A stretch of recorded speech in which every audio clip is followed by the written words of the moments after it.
네, 비하인드 뉴스 순서입니다. 오늘은 정치부 윤영탁 기자와 함께하겠습니다. 자, 윤 기자. 네. 자, 첫 번째 키워드를 볼까요? 네, 첫 번째 키워드는 제3지대론 미풍, 태풍 이렇게 정해봤습니다. 손 전 대표는 어제 복귀를 선언하면서 펴낸 책에서 지난 8월 지난 8월 국민의당 안철수 전 대표가 강진까지 찾아온 이야기를 소개했습니다.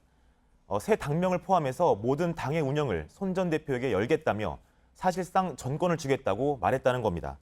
안 대표는 이에 대해서 보도된 내용을 보니 맥락은 그대로 쓰신 것 같다라고 말해서 부인하진 않았지만 또 지금 이 자리에서 말하기는 적절하지 않다고도 말했습니다. 그렇군요. 애매한 표현으로 보이지만 일단 연대 가능성은 열어둔 걸로 해석됩니다. 민주당을 탈당했는데 민주당 반응은 어떻습니까? 네, 문 대표는 어제 뜻밖이다, 뭐라 말하기 어렵다고 했다가 오늘은 또 웃으면서 이젠 회고록은 묻지 않느냐는 반문으로 확답은 피해갔습니다. 이런 가운데 손학규계로 분류되는 이찬열 의원이 오늘 민주당을 탈당했습니다.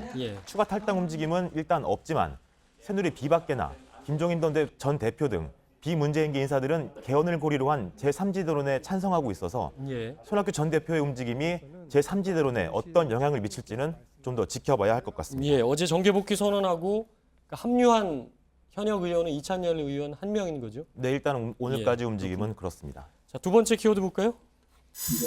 네, 두 번째 키워드는 절친은 아니다입니다. 오늘 나온 얘기죠? 네, 그렇습니다.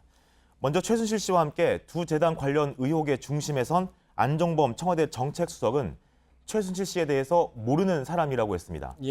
또 박 대통령을 18년간 보좌해온 이재만 총무비서관은 최 씨와 박 대통령의 관계를 언론에 보도된 정도로 알고 있다라고 대답했습니다. 또 이현종 청와대 비서실장도 아는 사이인 것은 분명하지만 절친하게 지낸 것은 아니다라고 대답했습니다. 박근혜 대통령과 최순실 씨 얘기인데 네, 맞습니다. 이현종 수석이 그러면 대통령에게 물어보고 확인한 건가요? 오늘 비서실장이 청와대 직원들에게 조사를 시켰다라고만 답을 했지 그 나머지 출처나 다른 이야기는 하지 않았습니다. 청와대 직원들이 대통령에게 직접 절친이냐 물을 수는 없는 내용인데 40년 동안의 절친이다 그런 보도가 좀 나왔지 않습니까? 그 부분에 대해 조사를 시켰는데 사실 아닌 걸로 판명됐다 이렇게 대답했습니다. 알겠습니다. 최순실 씨는 그러니까 초기에는 최순실 씨 얘기 자체를 지금 정치 공세다 이랬는데 오늘 나오는 얘기를 보면 최순실 씨와 어느 정도 이제 거리를 두는 게 아니냐 이런 분위기네요. 네, 맞습니다. 최순실 씨와 관련해서는 미르와 K스포츠재단의 설립은 물론 운영과 인사를 좌지우지했다는 의혹이 잇따르고 있고 또 재단 출연금의 사적 유용 의혹과 이화여대 특혜 의혹 등도 제기되고 있습니다.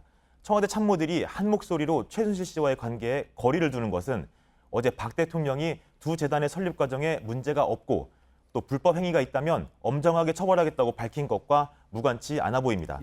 그러니까 재단 설립엔 문제가 없으니 이후 최순실 씨와 관련된 의혹이 사실로 드러나도 그건 개인의 문제지 청와대나 비선실세의 전횡과는 무관하다. 이렇게 미리 선을 그으려는 것이라는 풀이가 나오는 바로 대목입니다. 이런 부분 때문에 이제 검찰에서는 수사가 가이드라인 제시 아니냐 뭐 이런 얘기도 있고요. 모금 과정에는 문제가 없다 이런 얘기가 있었기 때문에 어쨌든 그 최순실 씨 부분은 수사 초기와는 굉장히 달라졌기 때문에 수사에도 영향을 분명히 줄 수 있다 이런 분위기가 나오고 있죠.